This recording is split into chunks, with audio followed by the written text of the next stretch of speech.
Hello everyone. आज हम start करेंगे मैथमेटिक्स ऑफ केमिस्ट। 13वीं सदी में एक इंग्लिश फिलोसफर थे जिनका नाम था रोजा बेकर। उन्होंने एक बात बोली थी कि विदाउट मैथमेटिक्स हम ना तो साइंस को समझा सकते हैं, ना ही बोल सकते हैं और ना ही एक्सप्लेन कर सकते हैं। So today our topic is about the numbers. What is numbers? A number is a mathematical object is used to count, measure and label. जैसे कि केमिस्ट्री के अंदर आप नंबर्स और यूनिट का यूज करते हैं। फॉर एग्जाम्पल 32 किलोमीटर्स, ये आपका क्या है? नंबर। और ये आपकी क्या है? यूनिट। आप मार्केट में जाते हैं तो मार्केट में भी आप कुछ भी चीज़ लेते हैं तो उससे पहले आप नंबर बोलते हैं कि हमें इतनी चीज़ चाहिए, तो वो हमारी होते हैं नंबर। और जो बाद में हम लगाते हैं वो हमारी क्या होती है? Units. Numbers has two types, real number and complex number. अब हम देखते हैं रियल नंबर्स। रियल नंबर कौन से होते हैं हमारे? रियल नंबर जो माइनस इन्फानाइट से प्लस इन्फानाइट तक होते हैं, वो टोटल सारे नंबर हमारे क्या कहलाते हैं? Real numbers. अगर हम स्क्वायर करेंगे रियल नंबर्स का तो वो हमेशा क्या आएगा?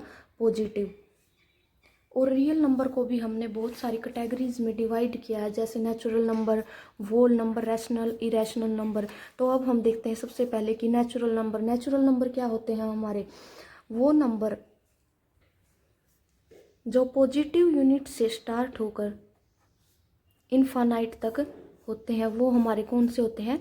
Natural number. इसकी कुछ प्रॉपर्टीज़ है, जैसे टू नेचुरल नंबर की अगर हम मल्टीप्लाई करेंगे या फिर एडिशन करेंगे वो हमेशा क्या आएगा? नेचुरल आएगा। लेकिन दूसरी प्रॉपर्टी क्या है? अगर टू नेचुरल नंबर का अगर हम डिवीजन करेंगे या फिर सब्ट्रैक्शन करेंगे तो वो पॉजिटिव भी आ सकता है और नहीं भी, वो नेचुरल भी हो सकता है और नहीं भी।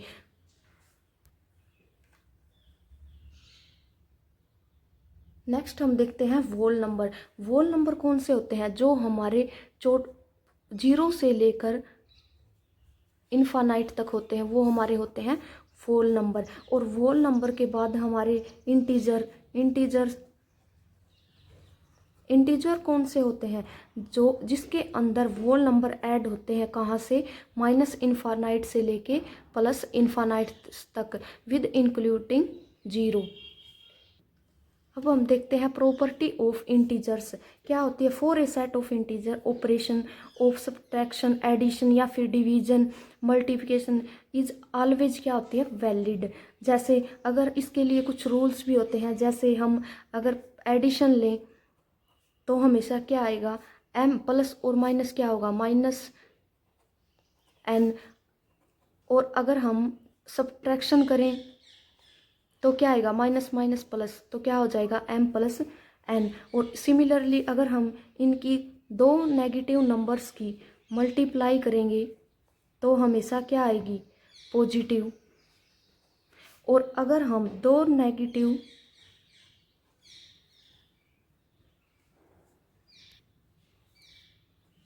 एक नेगेटिव और एक पॉजिटिव नंबर की मल्टीप्लाई करेंगे तो हमेशा क्या आएगी? नेगेटिव।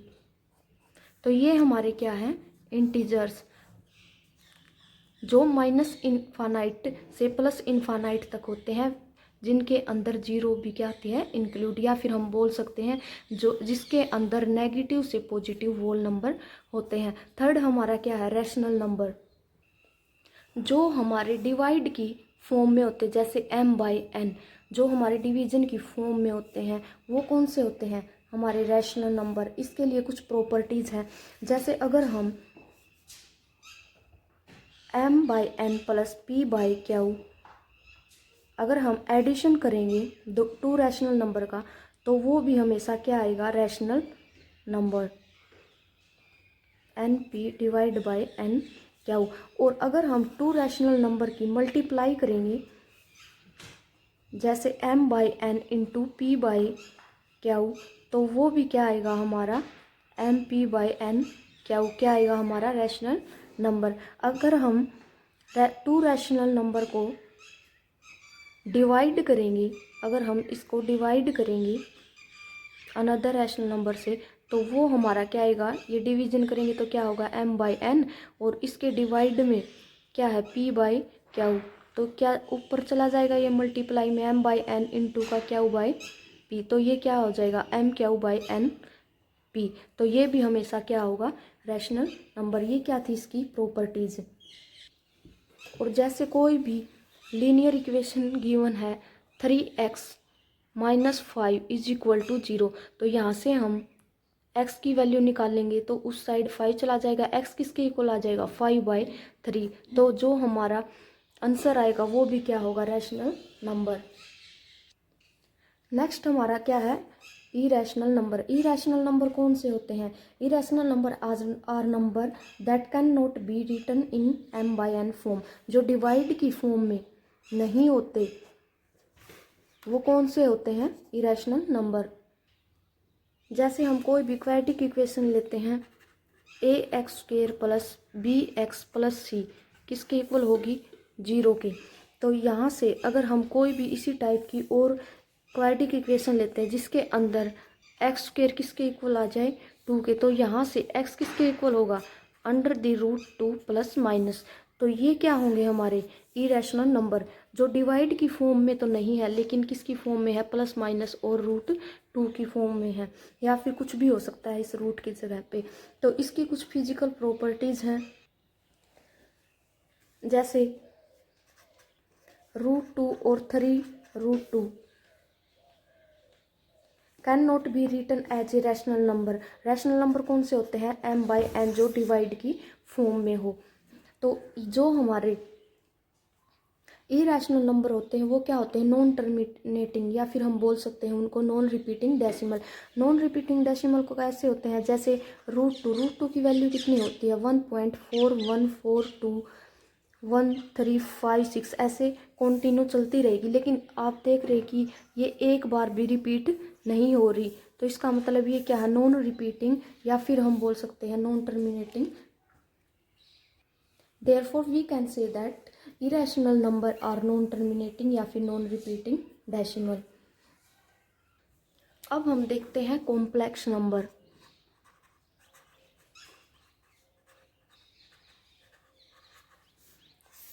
तो कॉम्प्लेक्स नंबर कौन से होते हैं, कॉम्प्लेक्स नंबर वो नंबर होते हैं जिनके अंदर एडिशन होता है किसका real number plus imaginary numbers. जिस इक्वेशन में रियल और इमेजिनरी पार्ट का एडिशन हो उसको हम बोलते हैं कॉम्प्लेक्स नंबर। जैसे z = x ± का आयोटा y। यहाँ पर जो x और y ये दोनों क्या हैं रियल नंबर, लेकिन यहाँ पर ये z क्या है कॉम्प्लेक्स नंबर। और जो ये x पार्ट है ये किसका पार्ट है z का, और किसका रियल नंबर का पार्ट। बट ये पार्ट है आयोटा y ये भी किसका पार्ट है z का, बट किसका है इमेजिनरी पार्ट, इमेजिनरी पार्ट। तो यहाँ पर जिसके साथ भी आयोटा होगा वो क्या होगा इमेजिनरी पार्ट, और जो सिंगल होगा वो क्या होगा रियल पार्ट। दोनों पार्ट किसके हैं z के, और जब दोनों पार्ट की एडिशन होती है तो वो क्या कहलाते हैं कॉम्प्लेक्स नंबर। तो अब हम देखते हैं वैल्यूज ऑफ आयोटा। तो सिंपल आयोटा किसके इक्वल होता है √-1, और आयोटा स्क्वायर किसके इक्वल होगा -1 इंटू √-1 किसके इक्वल होगा -1 के। और आयोटा की क्यूब किसके इक्वल होगा iota square into iota. Iota square किसके इक्वल था -1 के, और इंटू आयोटा तो किसके इक्वल होगा ये माइनस के आयोटा के। नेक्स्ट हम देखते हैं आयोटा की 4। आयोटा की 4 किसके इक्वल होगी iota square into iota square. Iota square किसके इक्वल है -1 के, और यहाँ पर भी -1, तो क्या हो जाएगा +1। तो आयोटा की पावर अगर -1 है तो वो किसके इक्वल होगा, 1/आयोटा के। और आयोटा किसके इक्वल होता है, अंडर द रूट -1 के। तो अगर हम इसकी वैल्यू देखेंगे तो किसके इक्वल आ जाएगा, माइनस आयोटा की। अब हम कुछ वैल्यूज देखते हैं आयोटा की जर्नल, जो किसके लिए है, फॉर इंटीजर्स के लिए। जैसे इंटीजर n इज इक्वल है 0 ±1 और +-2 डॉट डॉट ऐसे ही चलते रहेंगे। तो कुछ फार्मूलाज हैं, जैसे आयोटा की पावर अगर क्या है 4n है तो वो किसके इक्वल होगा, हमेशा +1 के इक्वल होगा। अगर आयोटा की पावर 4n+1 है तो वो किसके इक्वल होगा, हमेशा प्लस आयोटा के इक्वल होगा। और आयोटा की पावर 4n+2 है तो वो किसके इक्वल होगा, -1 के इक्वल होगा। अगर आयोटा की पावर 4n+3 है तो वो किसके इक्वल होगा, माइनस के आयोटा के इक्वल होगा। अब हम देखते हैं फैक्टराइजेशन, फैक्टर और फैक्टोरियल ये क्या होते हैं। सबसे पहले हम देखते हैं फैक्टराइजेशन। फैक्टराइजेशन क्या होते हैं, जैसे कोई भी नंबर है 2, 3 या 4, कितने भी नंबर है उन सब की जो मल्टीप्लिकेशन होती है वो क्या होती है, फैक्टराइजेशन। जैसे हम एग्जांपल लेते हैं 30 को फैक्टराइजेशन की फॉर्म में हम कैसे लिख सकते हैं, 2 × 3 × 5 तो कितना हो जाएगा 30, 2 3 6 6 5 30। तो ये क्या है हमारा फैक्टराइजेशन। जैसे हमने ले लिया 15 तो उसको हम क्या लिख सकते हैं, 5 × 3 तो 5 3 15। तो ये हमारे क्या है फैक्टराइजेशन। नेक्स्ट हम देखते हैं फैक्टर। फैक्टर क्या होते हैं, अगर कोई भी नंबर है उसको हम फैक्टर की फॉर्म में लिख सकें। जैसे फैक्टर की फॉर्म में कैसे, जैसे एग्जांपल की हेल्प से हम देखते हैं 12 को हम कैसे लिख सकते हैं, 6 × 2। और अगर 12 के डिवाइड में क्या है 42 तो उसको हम कैसे लिख सकते हैं, ये तो क्या हो गया हमारा 12, तो 6 × 2 और 42 को हम क्या लिख सकते हैं, 6 × 7। तो ये हमारा क्या है फैक्टर। अगर हम आगे इसको सोल्व करेंगे तो 6 से 6 क्या हो जाएगा, कैंसल, और आंसर क्या आ जाएगा 2/7। तो ये हमारा क्या है फैक्टर। नेक्स्ट हम देखते हैं फैक्टोरियल। फैक्टोरियल कैसे होते हैं, जैसे n फैक्टोरियल। n फैक्टोरियल किसके इक्वल होगा, 1 × 2 × 3 × dot dot dot dot into n तक। ये क्या है हमारा n फैक्टोरियल। जैसे हम एग्जांपल लेते हैं 3 फैक्टोरियल। 3 फैक्टोरियल किसके इक्वल होगा, 3 × 2 × 1। 2 फैक्टोरियल, 2 फैक्टोरियल किसके इक्वल होगा, 2 × 1 के। ऐसे ही अगर हम ले 4 फैक्टोरियल, 4 फैक्टोरियल किसके इक्वल होगा, 4 × 3 × 2 × 1 के। या फिर हम कोई भी बड़ी संख्या ले सकते हैं, जैसे 25 फैक्टोरियल, ये किसके इक्वल होगा, 25 × 24 × 23 × 2 × 1। ये ऐसे ही चलता रहेगा सीरीज में। और एक बात हमेशा याद रखना, 0 फैक्टोरियल ऑलवेज किसके इक्वल होता है, 1 के। इसलिए अगर हम बोलें कि 1 फैक्टोरियल किसके इक्वल होता है, 1 × का 0 फैक्टोरियल। 0 फैक्टोरियल किसके इक्वल होता है, 1 के, तो 1 × 1 तो हमारा आंसर क्या आएगा, 1। तो ये थे हमारे फैक्टराइजेशन, फैक्टर और फैक्टोरियल्स, जो हमारे केमिस्ट्री के अंदर बहुत ज़्यादा इम्पोर्टेंट है। ये हमारे न्यूमेरिकल वगैरह सोल्व करने के लिए बहुत ज़्यादा हेल्पफुल है, खास करके हमारे ग्रुप थ्योरी के अंदर। अब हम देखेंगे कि HCF और LCM कैसे निकालते हैं। HCF क्या होता है, हाईएस्ट कॉमन फैक्टर, और LCM क्या होता है, लोएस्ट या फिर लीस्ट कॉमन फैक्टर। तो इसके अंदर जो 2 पोलिनोमियल फंक्शन होते हैं, जैसे Px और Qx, अगर हम इन दोनों की मल्टीप्लाई करेंगे तो वो किसके इक्वल आएगी, इन दोनों के HCF और LCM की मल्टीप्लाई के इक्वल आएगी। तो अब हम देखते हैं एक एग्जाम्पल की हेल्प से कि ये ट्रू है या नहीं। तो सबसे पहले हम निकालना सीखेंगे HCF। अगर हम कोई भी नंबर लेंगे 20 और 30, अगर हम इसकी मल्टीप्लाई करेंगे तो किसके इक्वल आएगा, 600 के। पी एक्स और क्यू एक्स, ये हमारा क्या है पी एक्स और ये क्यू एक्स, अगर इन दोनों की मल्टीप्लाई करेंगे तो कितना आएगा 600। तो अगर हम इनके एचसीएफ और एलसीएम निकाल लें, उनकी मल्टीप्लाई करें, अगर वो भी हमारा क्या है 600, तो इसका मतलब ये क्या है ट्रू है, जो हमारी इक्वेशन हमने लिखी है। तो अब हम सबसे पहले निकालना सीखेंगे एचसीएफ की, नहीं भी 2 नंबर का हम एचसीएफ कैसे निकालते हैं। तो यहाँ पर हम क्या लिखेंगे 20 और 30। सबसे पहले हम 2 से डिवाइड करेंगे, 2 एकम 2 0, 2 एकम 2 पंजे 10। फिर अगेन हम 2 से डिवाइड करेंगे तो क्या आएगा 2 पंजे 10 और 15 सेम, क्योंकि ये 2 से डिवाइड नहीं होता। फिर हम किससे डिवाइड करेंगे 5 से, 5 एकम 5 5 15। फिर हम किससे डिवाइड करेंगे 3 से, 1 सेम रहेगा और ये क्या आ जाएगा हमारा 1। तो हम देखेंगे कि ये दोनों की दोनों पोलिनोमियल नंबर किससे डिवाइड हुए हैं 2 से, तो इनमें से हम लेंगे एक 2 और दोबारा हम देखेंगे कि ये दोनों के दोनों पोलिनोमियल किससे डिवाइड हुए हैं 5 से, तो हम लेंगे 5। तो 5 मल्टीप्लाई बाई 2 किसके इक्वल आएगा 10 के इक्वल। या फिर हम दूसरे तरीके से निकाल सकते हैं, वो इजी भी रहेगा और उसमें आपकी गलती होने के चांसेस भी बहुत कम होंगे। जैसे 20 का हम अलग निकालते हैं और 30 का अलग, तो यहाँ से निकालेंगे 2 एकम 2 0, 2 पंजे 10, 5 एकम 5। तो यहाँ सेम 2 एकम 2, 2 पंजे 10। फिर दोबारा हम देखेंगे किस पे जाएगा 3 पे, 3 पंजे 15, फिर 5 पे, 5 एकम 5। अब हम इन दोनों को 20 के फैक्टर क्या आए हैं हमारे 2 इंटू 2 इंटू 5, और 30 के फैक्टर क्या आए हैं हमारे 2 इंटू 3 इंटू 5, इंटू के इसके हम 1 भी ऐड कर सकते हैं।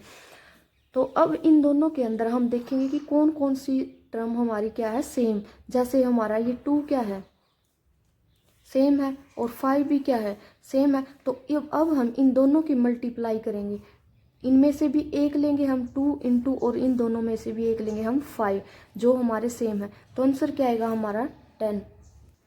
तो हमारा एचसीएफ क्या होगा 2 पोलिनोमियल फंक्शन 20 और 30 का हमारा एचसीएफ क्या होगा 10। अब हम देखेंगे एलसीएम। तो अब हम देखेंगे एलसीएम को इन्हीं सेम पोलिनोमियल फंक्शन का। तो क्या होगा 20 और 30 का एलसीएम। सबसे पहले 2 से 2 एकम 2 0, 2 एकम 2 पंजे 10।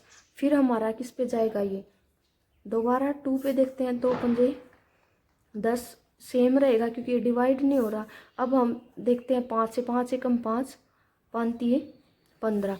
तो अब हम एलसीएम देखेंगे, तो इनके हम फैक्टर लिखेंगे 2 इंटू 2 इंटू 5 इंटू 3 इंटू 1।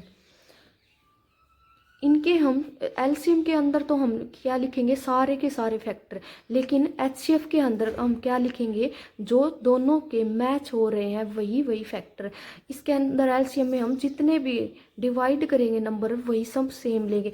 अब हम इनकी मल्टीप्लाई चेक करेंगे, मल्टीप्लाई कितनी होगी 2 दूनी 4, 5 चौक 20, 20 तिया 60। तो ये हमारा एलसीएम क्या आएगा 60, और हमारा एचसीएफ क्या आया था 10, और एलसीएम क्या आया हमारा 60। और हमने देखा था कि 2 पोलिनोमियल जो फंक्शन थे पी एक्स और क्यू एक्स क्या थे, वो हमारे पोलिनोमियल फंक्शन 20 और 30, इन दोनों का मल्टीप्लाई कितना आया था हमारा 600। तो ये उस इक्वेशन में बोला था कि जो हमारे पी एक्स और क्यू एक्स 2 पोलिनोमियल फंक्शन की मल्टीप्लाई किसके इक्वल होती है their HCF and their LCM की मल्टीप्लाई के। तो अब हमने देखा कि जो हमारे 2 पोलिनोमियल फंक्शन है उनकी अगर हम मल्टीप्लाई करें तो वो हमारी किसके इक्वल आएगी 600 के, और हम एचसीएफ और एलसीएम की मल्टीप्लाई करें तो वो भी कितनी आनी चाहिए 600। तो हमारा एचसीएफ कितना था 10 और हमारा जो एलसीएम था वो कितना था हमारा 60, तो वो किसके इक्वल आ गया हमारा 600। तो ऐसे हम इजीली तरीके से क्या फाइंड आउट कर सकते हैं एचसीएफ और एलसीएम। अगर हम कोई भी नेक्स्ट एग्जाम्पल लेके चलते हैं, जैसे हमने ले लिया 30, अगर हम इसका HCF निकालते हैं तो वो क्या आएगा, 2 एकम 2 पंजे 10। चलो सॉरी 30 तो हमने अभी लिया ही था, कोई और नंबर लेते हैं। जैसे हमने 40 ले लिया तो इसका हम निकालेंगे 2 दूनी 4 जीरो, 2 एकम 2 फिर 0, 2 पंजे 10, 5 1। और दूसरा कोई पोलिनोमियल फंक्शन हम ले लेते हैं। मान लो हमने 60 ले लिया तो हम क्या करेंगे, 2 3 6 0, फिर किस पे जाएगा 15 पे, फिर किस पे जाएगा 3 पे, फिर 1 पे। तो अब हम देखते हैं कि इनका HCF क्या आता है। HCF ऑफ 40 और 60 किसके इक्वल आएगा, पहले हम जो इसके फैक्टर हैं 40 के वो लिखेंगे। वो क्या थे हमारे 2 इंटू 2 इंटू 2 इंटू 5 इंटू 1, यही फैक्टर थे। और दोबारा हम दूसरे रो में फैक्टर किसके लिखेंगे 60 के। 60 के फैक्टर क्या थे 2 इंटू 2 इंटू 5 इंटू 3 इंटू 1। अब हम देखेंगे इसके अंदर कितने फैक्टर मैच हो रहे हैं, कितने पेयर बन रहे हैं सेम सेम। एक ये बन रहा है, एक ये बन रहा है, और एक हमारा क्या बन रहा है, ये 5 वाला पेयर बन रहा, एक हमारा क्या बन रहा 1 वाला। तो हम इनको एक एक बार लिखेंगे तो हमारा क्या आएगा 2 इंटू 2 इंटू 5 इंटू 1। तो हमारा आंसर क्या आएगा, 2 दूनी 4, 4 पंजा 20। तो हमारा आंसर आया 20। अब हम इन दोनों पोलिनोमियल फंक्शन का क्या फाइंड करेंगे, एलसीएम। अब हम देखेंगे इसका एलसीएम, तो 40 और 60। तो सबसे पहले 2 पे 2 दूनी 4 जीरो, 2 तीन 6 और 0। अगेन 2 पे 2 एकम 2 जीरो, 2 एकम 2 पंजे 10। अगेन 2 पे देखेंगे 2 पंजे 10, 15 सेम, क्योंकि ये डिवाइड नहीं होगा। अब ये दोनों किससे डिवाइड हो रहे, 5 से, 5 1 जा 5, 5 3 जा 15। अब हम देखेंगे ये किससे डिवाइड हो रहे हैं 3 से। तो इसके फैक्टर क्या बनेंगे, एलसीएम। एलसीएम के अंदर हम क्या लेते हैं, एलसीएम के अंदर हम लेते हैं जितने भी फैक्टर हैं उनकी सबकी multiply. 2 into 2 into 2 into 5 into 3 into 1। अब इन सब की मल्टीप्लाई क्या आएगी, 2 दूनी 4 दूनी 8, 8 पंजा 40, 40 इंटू 3 कितना हो जाएगा 120। तो हमारा जो HCF आया था वो कितना आया था 20, और जो LCM आया है वो कितना आया है 120। अब हम जो हमारे पोलिनोमियल फंक्शन थे, वो पोलिनोमियल फंक्शन कौन कौन से थे हमारे 40 और 60। अगर हम उन दोनों की मल्टीप्लाई करें तो हम उनकी मल्टीप्लाई क्या आएगी, 6 चौक 24, 240। तो ये हमारी मल्टीप्लाई क्या आएगी 2400।